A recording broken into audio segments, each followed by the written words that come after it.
আজকে আমি দেখাবো তিল ভর্তার রেসিপিটা। আর এই ভর্তাটা কিন্তু বিশেষ করে কিছু কিছু অঞ্চল ভেদে কিছু কিছু জেলা ভিত্তিক কিন্তু ভর্তাটার এক এক রকম পদ্ধতি, এক এক রকম মানে নাম, আবার হচ্ছে এক এক রকম খাবারের টেস্ট কিন্তু আলাদা হয়ে থাকে। আর সব থানা জেলাতে কিন্তু সব ভর্তাটাই একদম প্রিয় না। যেমন আমাদের এলাকায় কিন্তু এই ভর্তাটা খুবই পছন্দের সবাই, আর সবাই খুবই সচরাচর যেটা খেয়ে থাকে। যেহেতু আমাদের গ্রামে এই তিলটার চাষ হয়, তাই ম্যাক্সিমাম বাড়িতেই দেখা যায় যে এই ভর্তাটা করে থাকেন, আর সেখান থেকেই ভর্তার রেসিপিটা শেখা।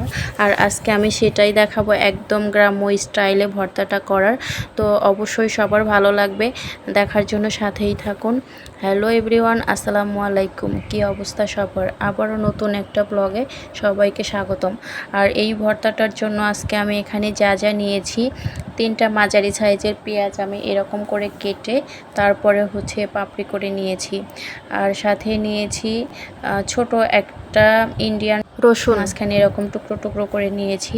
সাথে নিয়েছি 5টা কাঁচা মরিচ আর 5টা শুকনা মরিচ, মরিচের বোটাগুলো এরকম ফেলে দিয়েছি। আর এখানে কিছু তিলের খোসা ছাড়িয়ে নিয়েছি। আর এই খোসা ছাড়ানোর পদ্ধতিটাও কিন্তু এক এক জায়গায় এক এক রকম। আমি এটা জাতা দিয়ে এরকম করে নিয়েছি, এই যে এটাকে আমরা জাতা বলি। আর এটা সিমেন্ট দিয়ে তৈরি হয়, এটা ঘুরিয়ে ঘুরিয়ে এরকম করে আমি তিলের খোসাগুলো ছাড়িয়ে নিয়েছি। একটা তিলেও কিন্তু কোনো খোসা নেই, একদম সবগুলো ফ্রেশ।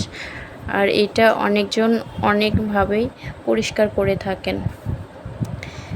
এরপরে আমি তিলগুলোকে চুলার নিচে, যেহেতু রোদে যদি কেউ দিতে পারেন তো রোদে দিবেন, আমি এখানে রোদে দেওয়ার কোনো ব্যবস্থা ছিল না, তাই এভাবে চুলার নিচে দিয়েছি একটু শুকিয়ে নেওয়ার জন্য। এই তো চুলার নিচে আমি ছড়িয়ে একটা কাগজের উপর ছড়িয়ে দিয়ে রেখেছিলাম রান্নার সময়, এটা অনেকটাই শুকিয়ে এসেছে। আর এরপর একটা মাটির পাত্র আমি চুলায় বসিয়ে নিয়েছি। এটা মাটির পাত্র কিংবা যে কোনো ধরনেরই আপনারা তাওয়া ব্যবহার করতে পারেন এখানে এই তিলটা ভাজি করার জন্য।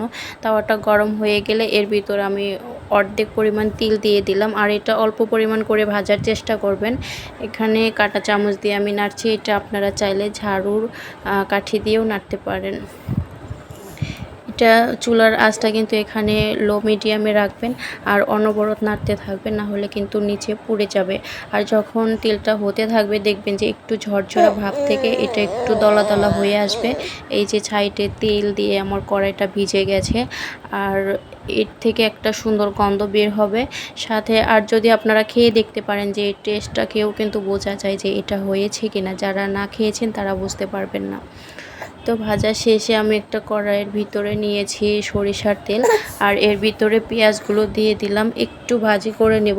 একটু লাল লাল গায়ে জলছানো দাগ ফোস্কার মতো পড়ে আসলে আমি পেঁয়াজগুলোকে তুলে নেব। খুব একদম কড়া লাল লাল করে আমি এখানে ভাজবো না। পেঁয়াজ তুলে নিয়েছি, এরপর দিয়েছি রসুনগুলোও ঠিক একই পর্যায়ে আমি ভেজে নেব।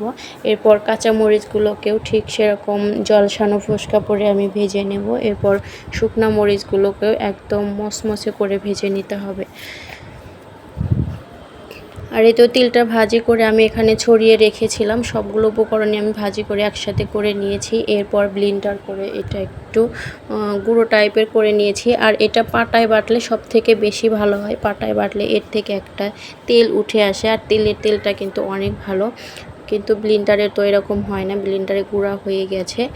আর শেষে আমি সব মরিচ, রসুন, পেঁয়াজ এগুলো ব্লেন্ডার করে নিয়েছি। সাথে একটু আলাদা করে পেঁয়াজ কুচি আমি ভাজি করে নিয়েছিলাম, কাঁচা দিয়ে দিব। আর মরিচ ব্লেন্ডার করার সময় কিন্তু আমি 2 কোয়া রসুন কাঁচা দিয়েছি। যারা রসুনের ফ্লেভারটা পছন্দ করেন তারাই এটা দিবেন, বাকিরা এটা ব্যবহার করবেন না। আমি পছন্দ করি তাই আমি দিয়েছি। আর এবার একটু সাথে লবণ দিয়েছি, সাথে একটু কাঁচা সরিষার তেল দিয়ে আমি সবগুলোকে মেখে নেব। এটা হাতে মেখে নিচ্ছি, আপনারা চামচেও করতে পারেন। এই তো আমার ভর্তাটা কেমন লেগেছে অবশ্যই জানাবেন। আজকে এই পর্যন্তই, আল্লাহ হাফেজ।